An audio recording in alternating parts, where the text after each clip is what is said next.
Bonjour à toutes et à tous et bienvenue sur La Science Infuse, le podcast créé pour vous donner envie de faire de la modélisation.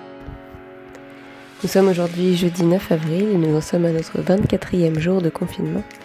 Alors avec le télétravail, vous vous dites peut-être que les matins se suivent et se ressemblent, mais aujourd'hui vous écoutez un nouveau podcast sur la modélisation par l'équipe de Simtech. Je suis Élise Chevalier, ingénieure docteur en modélisation à Simtech, et dans cet épisode 1, je vous propose de parler des déformations thermiques. Alors, qu'est-ce qu'une déformation thermique et pourquoi on s'y intéresserait ? Les déformations thermiques sont des déformations qui sont liées à une variation de température d'une structure. Alors, ça peut être tout simplement la température ambiante qui varie et qui crée des déformations thermiques, mais ça peut être aussi lié à un traitement thermique ou au fait qu'on soude une partie de la structure. Le problème des déformations thermiques, c'est qu'elles peuvent créer deux choses dans une structure. La première, ça va être les distorsions. Ça veut dire que la pièce va être un petit peu déformée après le traitement thermique. Et bien sûr, c'est pas toujours tolérable. Alors on pourrait se dire, on va fixer la pièce, on va la contraindre complètement pendant le traitement thermique. Mais alors, dans ce cas, les déformations thermiques peuvent créer ce qu'on appelle des contraintes résiduelles. Ce sera invisible, mais elles sont bien là, à l'intérieur de la structure, et le problème, c'est qu'elles peuvent la rendre plus fragile. La bonne nouvelle, c'est qu'avec la modélisation, vous pouvez évaluer vos déformations thermiques. Pour cela, vous aurez besoin de connaître les propriétés thermiques du matériau dans lequel vous voulez connaître les déformations thermiques. Et vous aurez aussi besoin de connaître la source de la variation de température subie par votre structure. Par exemple, la température ambiante en tout temps, ou alors la température imposée dans le cas d'un traitement thermique. Si les déformations thermiques qui vous intéressent sont liées au procédé de soudage, vous aurez besoin de modéliser le terme source justement dû à l'énergie apportée par le procédé de soudage. Cette modélisation ne sera pas le sujet de ce podcast, mais ça peut être le sujet d'un prochain podcast si ça vous intéresse.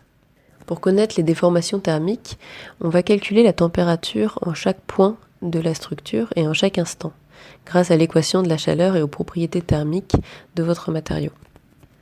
Ensuite, on aura besoin de connaître la variation de température qu'on appelle ΔT et qui est la différence de température avec la température initiale.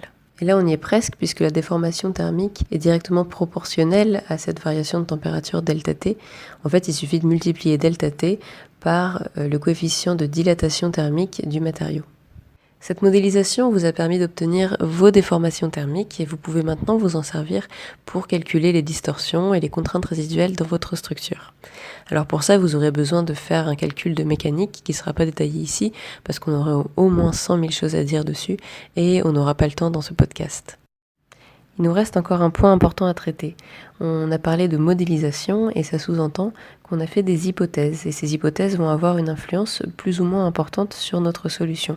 Je vais mentionner bien sûr le maillage. Il va falloir faire attention à ce que non seulement la solution ne dépende pas de la taille des éléments, mais aussi faire attention à ce que les éléments soient assez fins pour bien retranscrire les gradients de température, s'il y en a, parce que ce sera quelque chose d'important dans le calcul des déformations thermiques. Un deuxième point important va être le choix des propriétés thermiques. Notamment, est-ce que vous choisissez des propriétés thermiques qui sont dépendantes de la température ou non ? On sait que dans beaucoup de cas, la température va avoir une influence sur les propriétés thermiques du matériau. Après, il faut savoir de combien est-ce que c'est important pour ce calcul avec la précision qu'on recherche. Dernier point, alors on a fait l'hypothèse que la température avait une influence sur la mécanique puisqu'on calcule les déformations thermiques, mais est-ce que la mécanique a une influence sur la thermique ? Eh bien oui, mais rassurez-vous, tout n'est pas perdu puisque cette influence est de l'ordre de 0,1 Kelvin, donc très largement négligeable par rapport aux températures considérées habituellement. Merci d'avoir écouté ce podcast sur la modélisation des déformations thermiques. N'hésitez pas à poser des questions en commentaire ou à nous contacter directement sur le site de Simtech, www.simtechsolutions, tout attaché au singulier.fr.